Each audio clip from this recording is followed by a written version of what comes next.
लड़ा जाएगा? मैं समझता हूँ बड़ा खुशी का माहौल है। अभी तो कोड ऑफ कंडक्ट भी नहीं लगा, लेकिन कार्यकर्ता जिस तरह हमारा हर वक्त तैयार रहता है, उन्होंने पहले ही तैयारी के लिए और अपने लोकसभा के लिए, चुनाव के लिए कार्यालय को इसको ओपनिंग कर दिया। 10 की 10 लोकसभा सीटें अभी आपके खेमे में हैं, आपके पास हैं, लेकिन आपका इस बार गठबंधन है, तो कहां पर कितनी सीटों पर चुनाव लड़ा जाएगा? देखो, गठबंधन का क्या है क्या नहीं वो निर्णय करेगा केंद्र, लेकिन मुझे ये पता है कि भारतीय जनता पार्टी 10 की 10 सीटें दोबारा जीतेगी, दोबारा लड़ेगी और जीतेगी 100%। तो आप करनाल लोकसभा से चुनाव लड़ रहे हैं, या चर्चा बहुत रहती है कि आप विधायक का भी चुनाव लड़ नहीं सकते नहीं, मैं कोई ऐसा, ना मेरा विधानसभा के लिए मन है ना मैं विधायक का चुनाव लड़ूंगा।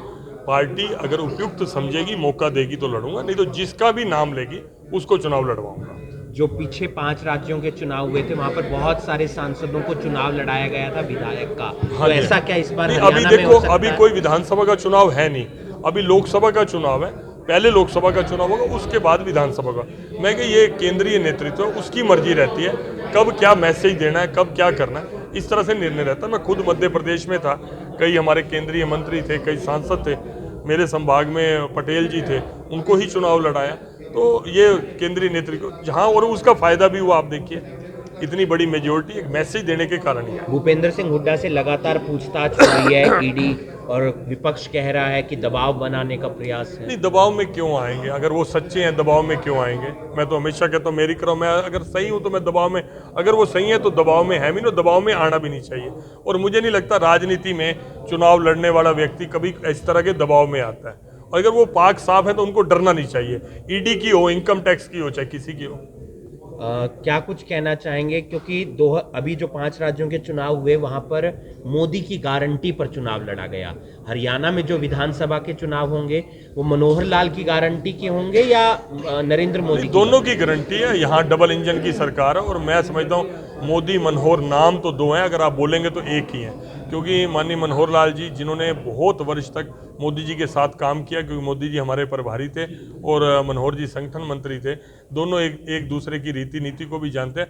और हरियाणा उनके जो मापदंड थे मोदी जी के, उसके अनुरूप वो खरा उतरा है। और बार बार मैं, जब हमारी सांसदों की बैठक होती है, अगर किसी एक स्टेट का सबसे ज़्यादा नाम लिया जाता है, उसके जो इनिशिएटिव हैं, जो इनोवेटिव आइडियाज़ हैं, सबसे ज़्यादा अगर किसी स्टेट की चर्चा होती है तो हरियाणा की होती है। और नाम अगर किसी मुख्यमंत्री का लिया जाता है तो मनोहर लाल जी का लिया जाता है। एसआरके की यात्रा चल रही है, कुमारी सैलजा पूरे प्रदेश में अलग अलग जगह जा रही हैं, किस तरीके से आप? नहीं, उनका देखो, उनका सर्वाइवल का सवाल है, उनको यात्रा करनी चाहिए। क्योंकि जिस तरह से हुड्डा साहब ने अपने पुत्र मोह के अंदर पूरी कांग्रेस पार्टी पे कब्जा किया हुआ है, उससे जो एसआरके का अस्तित्व है वो खतरे में नज़र आ रहा है। और मुझे लगता है कि उनको पूरी मेहनत करनी चाहिए ताकि कांग्रेस में अपने अस्तित्व को बचा सके।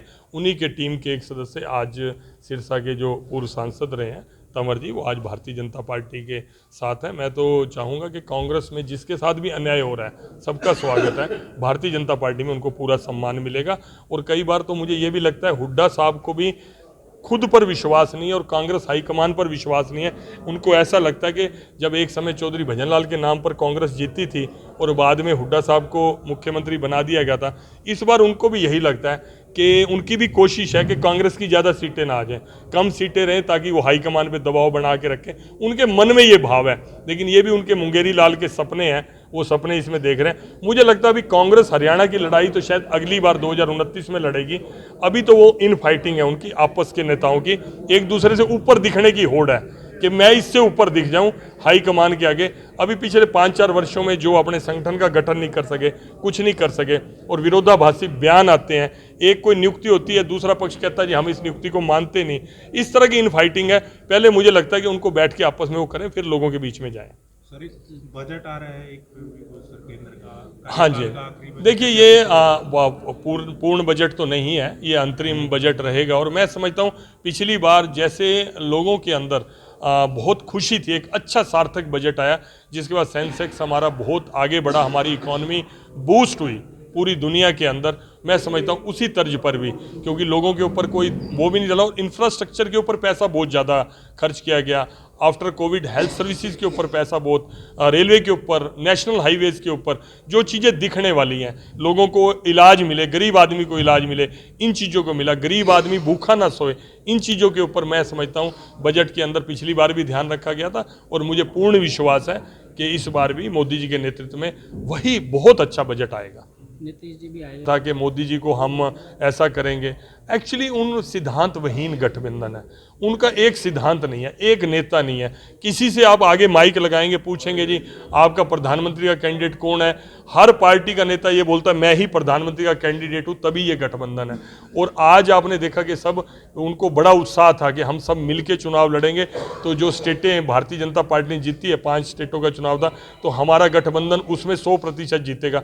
मिलकर उन्होंने कैंडिडेट खड़े किए, लेकिन जब वो रिजल्ट आया वो बिल्कुल डूब गए। और अभी जो राम मंदिर की प्राण प्रतिष्ठा हुई है उसमें तो पूरा देश ही राम में हो गया। आज वो बहुत विचलित से हैं और नीतीश कुमार जी के आने के बाद तो निश्चित ही उसकी कमर ही टूट गई है इंडिया अलायंस की। मैं आपको ईमानदारी से कहूँगा और जगमोहन जी उस बात के साक्षी हैं। आज सुबह ही मैं करनाल आ रहा था, मुझे 3 जो उसमें से 2 लोग ऐसे हैं जो भारतीय जनता पार्टी छोड़कर गए थे, उनका मेरे पास फ़ोन आया। एक कांग्रेस के लीडर हैं, कहने लगे कि भाई साहब हमारे को पार्टी ज्वाइन कराओ। मैंने कहा जी आप बड़े नेता हो, मैं कल माननीय मुख्यमंत्री से मिलूंगा, उनसे आज्ञा लेकर अगर उनकी इजाज़त होगी तो मैं जरूर। नेता है सर जिनका जो बड़े हाँ जी, बिल्कुल बिल्कुल। लोकसभा विधानसभा इकट्ठे हो सकते नहीं, अलग अलग होंगे। लोकसभा का तो आपने देखा कि चुनाव शुरू हो गया, कार्यालय खुल गया। विधानसभा तय समय पर होंगे, पहले लोकसभा। चंडीगढ़ में बीजेपी का मेयर बन गया है। हाँ जी, लेकिन बधाई हो बहुत बहुत। मैंने भी काय अभी धोखाधड़ी से बना है वो, आप वाले कह रहे हैं। आप वाले कह रहे हैं। देखो, आप वाले पंजाब में जीतते हैं तो बिल्कुल निष्पक्ष चुनाव होता है, आप वाले दिल्ली में जीतते हैं तो बहुत निष्पक्ष चुनाव होता है।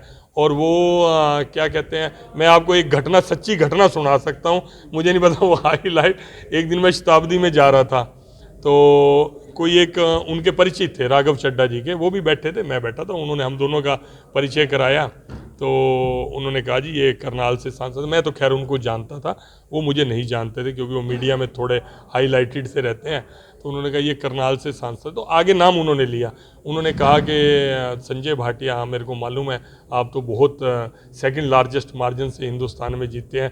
कहते मैं समझा नहीं कि आप ये कैसे ये चुनाव इतने मार्जिन के साथ जीत गए। मैं कहा जी आपकी भाषा में बताऊं या अपनी भाषा में बताऊं? कहते जैसे आप ठीक समझो। मैं कहा आपकी भाषा में तो ईवीएम। फिर वो चुप करके हंसने लग गए। तो मैंने कहा भाई मोदी जी का करिश्मा है और कार्यकर्ता भारतीय जनता पार्टी का बिल्कुल डूब कर काम करता है, पार्टी के लिए दिल से काम करता है, वो ये नहीं सोचता ये किसी और का। चंडीगढ़ में क्या हुआ? चंडीगढ़ में पता नहीं, मैं तो अभी सोशल मीडिया पे ही पढ़ा है कि उसमें 16 वोट भारतीय जनता पार्टी को आए हैं और जो अलायंस था 12 वोट उसको आए हैं, कुछ 8 वोट रद्द हुए। तो वो तो इलेक्शन कमीशन का जो भी रहा होगा। तो हार इनको पचती नहीं है, जीत के भी। अब पंजाब के अंदर इन्होंने इतने सपने दिखाए थे लोगों को, आज पंजाब दिवालिया हो चुका है। आज पंजाब के लोग मेरे को मिलते हैं, जब मैं दिल्ली जाता हूँ ट्रेन में, पंजाब के लोग बहुत सफ़र करते हैं शताब्दी में, कहते हैं हमारी ज़िंदगी की, मैं 2 लोग तो आप पार्टी के ऐसे थे सीनियर मोस्ट, कहते हमारी ज़िंदगी की सबसे बड़ी भूल थी कि हमने आप पार्टी की सरकार पंजाब के अंदर बना दी। आज वो सभी, अभी मैं कल देख रहा था, बड़ी अग्रेसिव उनके खिलाफ आ रहा था।